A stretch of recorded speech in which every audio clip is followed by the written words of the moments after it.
అన్నా చెల్లెళ్ళు ఒకరికొకరు రక్షగా ఉండాలనే సంకల్పంతో ఆచరిస్తున్న సనాతన సాంప్రదాయమిది. ఈ రక్షరేకు కట్టడం లక్ష్మీదేవితోనే మొదలైంది.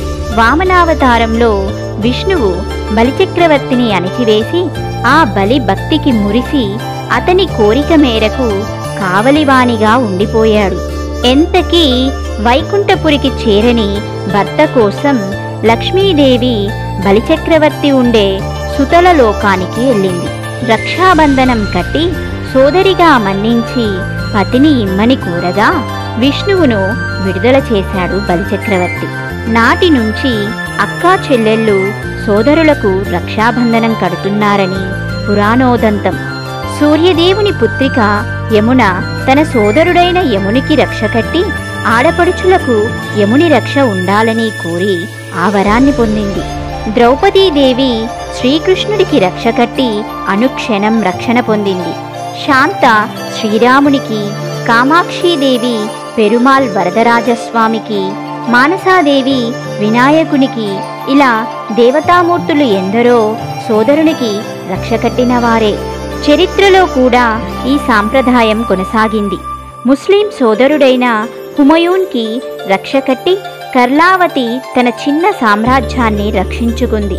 1905 బెంగాల్ విభజన పోరాటంలో ముస్లిం స్త్రీలు హిందూ సోదరులకు రక్ష కట్టి పోరాటాన్ని ఉపశమింపచేశారు.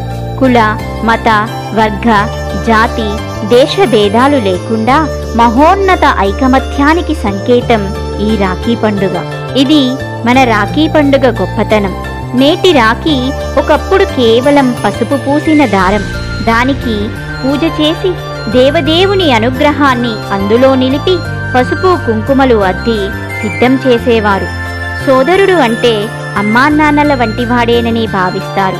నుదుట కుంకుమ పెట్టి హారతిచ్చి తీపి తినిపించి కుడి చేతికి కడతారు. ఆత్మీయతానుబంధాన్ని ఆస్వాదిస్తారు. అన్నదమ్ముల నుండి కానుకలందుకొని ఆనందిస్తారు.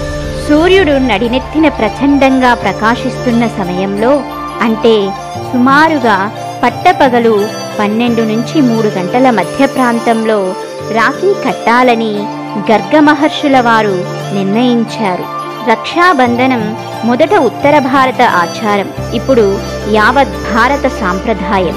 మహారాష్ట్రలో నారికేల పూర్ణిమ అని, నార్లీ పూర్ణిమ అని అంటారు. సోదరులకు కొబ్బరి నీళ్లు తాగించి అప్పుడు రాఖీ కడతారు. మన పండుగలన్నీ దాదాపు దైవ కార్యాలతో కూడి ఉన్నవే. ఈ పండుగ మాత్రం కేవలం మనుషులకు సంబంధించింది. భక్తి ప్రపత్తులకు అతీతంగా అనురాగ మమకారాలతో చేసుకునేది ఈ పండుగ. సొంతవారికే కాక బంధువులకు, ఇరుగు పొరుగు వారు, అన్నదమ్ముల స్నేహితులకు ఇలా అందరినీ సోదరులుగా భావించి రాఖీ కడుతున్నారు. ఇది సర్వసమైక్యతను సాధించింది. భారతీయులంతా సహోదరులంటూ చేసే ప్రతిజ్ఞను నిజం చేసింది ఈ పండుగ. ఏనబద్ధో బలిరాజ దానవేంద్రో మహాబలః తేన త్వామపి బధ్నామి రక్షే మాచల మాచల.